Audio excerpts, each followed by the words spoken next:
جی عامر بھائی، یہ تو کہہ رہے ہیں کہ شوکت اپنا شاہ محمود قریشی صاحب تو تشریف لے آئے ہیں لیکن بانی واپس نہیں آئے، لیکن کیا وکلا بھی واپس آئے ہیں یا نہیں آئے؟ اور پھر اس کا بیک گراؤنڈ بتا دیں، اپ ڈیٹ بتانے کے بعد بیک گراؤنڈ بتا دیں۔ نصرت صاحب، اس وقت جو بانی پی ٹی آئی کے وکلا ہیں اور شاہ محمود قریشی کے جو وکلا ہیں وہ عدالت کا بائیکاٹ کرنے کے بعد باہر آ چکے ہیں اور اڈیالہ جیل سے وہ باہر آ گئے ہیں، جبکہ بانی پی ٹی آئی اور شاہ محمود قریشی کو دوبارہ عدالت میں پیش کر دیا گیا ہے اور اس وقت راولپنڈی کے اڈیالہ جیل میں سائفر کیس کی سماعت جاری ہے۔ ایک منٹ ٹھہرے، آپ یہ فرما رہے ہیں، یہ دوبارہ کیٹیگوریکلی دہرا دیجئے کہ جہاں تک تو ان دونوں کے وکلا کا سوال ہے، وہ وکلا جو ہیں وہ عدالتی پروسیڈنگز کا بائیکاٹ کر چکے ہیں۔ جی یہی ہے بات؟ جی بالکل، وہ عدم اعتماد کر کے عدالت سے باہر آ چکے ہیں اور ان کا یہ کہنا ہے کہ وہ مزید عدالتی پروسیڈنگز کا حصہ نہیں بنیں گے۔ اس کا ایک بیک گراؤنڈ ہے، وہ یہ ہے سر کہ کیونکہ مسلسل 3 روز تک عدالت انتظار کرتی رہی ان وکلا کا کہ وہ آئیں اور آ کر جرح کریں جو عدالت کی پروسیڈنگز ہیں، گواہ اپنا بیان ریکارڈ کرا چکے ہیں اور اب یہ مقدمہ اپنے حتمی مرحلے کی طرف جا رہا ہے، لیکن 3 روز تک جب ان کے وکلا نہیں آئے تو پھر اس کے بعد عدالت کے پاس 2 آپشنز تھے، یا تو عدالت ان کا حق کے دفاع جو ہے یا ان کو جرح کا جو حق ہے وہ ختم کر دیتی، دوسری آپشن یہ تھی کہ کسی بھی وکیل کو وہ سرکاری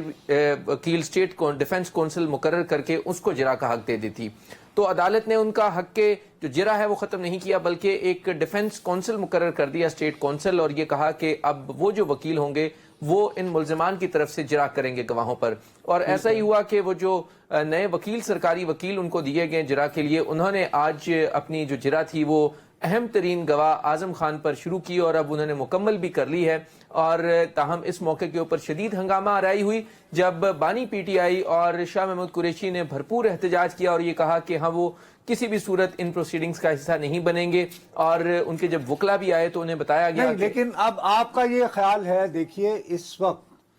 چونکہ بہرحال وہ دونوں اڈیالہ جیل میں ہیں، ان کے پاس تو اپنے آپ کوئی، یعنی کہ وہ تو بائیک آؤٹ کرنے کی پوزیشن میں نہیں ہے، وہ تو آلریڈی قیدی ہیں۔ جی تو کیا آپ اینٹیسپیٹ کرتے ہیں کہ اب کیا یہ دونوں بانی تحریک انصاف اور شاہ محمود قریشی صاحب از خود گواہان پہ جرح کریں گے، یا وہ خاموشی اختیار کریں گے، کہیں گے کہ ہمارا کو لینا دینا نہیں، ہم تو قیدی ہیں، یہاں پہ آپ کا جو چیز چاہے کرے؟ آپ کو ان دونوں میں سے کون سا آپشن نظر آ رہا ہے بڑھ رہا؟ نصرت صاحب، آج دن بھر عدالت میں ہنگامہ آرائی ہی رہی اور جو شاہ محمود قریشی ہیں اور بانی پی ٹی آئی ہیں وہ ہر موقع کے اوپر احتجاج کرتے رہے اور اپنا پروٹیسٹ ریکارڈ کراتے رہے کہ وہ ان عدالتی پروسیڈنگز کو نہیں مانتے اور وہ ان کو چیلنج کریں گے اپنے وکلا کے ذریعے، اور یہی ہوا کہ جو ڈیفنس کونسل سرکار کی طرف سے جو عدالت نے مقرر کیے ہیں وکیل، وہ جرح کرتے رہے، وہ تمام تر پروسیڈنگز چلتی رہی، اور اس دوران جو بانی پی ٹی آئی ہیں اور ساتھ میں شاہ محمود قریشی ہیں وہ اپنا احتجاج ریکارڈ کراتے رہے۔ بھائی یہاں ایک کنفیوژن ہو رہی ہے سننے والوں کو، وہ آپ دونوں میں چاہتا ہوں کلیئر کر دیجئے۔ 3 دن وکلا نہیں آئے تب عدالت نے اپنا اختیار استعمال کرتے ہوئے ڈیفنس کونسل مقرر کیا۔ جب عدالت ڈیفنس کونسل مقرر کر رہی تھی، میری اطلاعات یہ ہیں کہ پاکستان تحریک انصاف کے وکلا جیل کے باہر موجود تھے، اندر چیئرمین تحریک انصاف اور بانی تحریک انصاف عمران خان اور شاہ محمود قریشی اس بات پہ احتجاج کر رہے تھے کہ ان کے وکلا کو اندر نہیں آنے دیا جا رہا۔ ہم یہ بات مانتے ہیں کہ 3 دن ہمارے وکلا نہیں آئے، مگر آج جب عدالت اپنا اختیار استعمال کر رہی ہے تو ان کے وکلا باہر کھڑے ہیں اور ان کو اندر آنے سے روکا جا رہا ہے، لہٰذا ہمیں فیئر ٹرائل کا موقع نہیں دیا جا رہا۔ یہ گراؤنڈ سے یہ بتائیں، اگر میں غلط ہوں تو مجھے کاؤنٹر کریں۔ جی بالکل، ان کے وکلا کا یہی موقف ہے کہ ہمیں ان کے وکلا کا نہیں، اندر جو موجود تھے عدالت کے اندر وہ عمران خان اور شاہ محمود قریشی تھے، انہوں نے یہ صورتحال ان کو بیان کی، ان کو جو صحافی گئے تھے انہوں نے انفارم کر دیا۔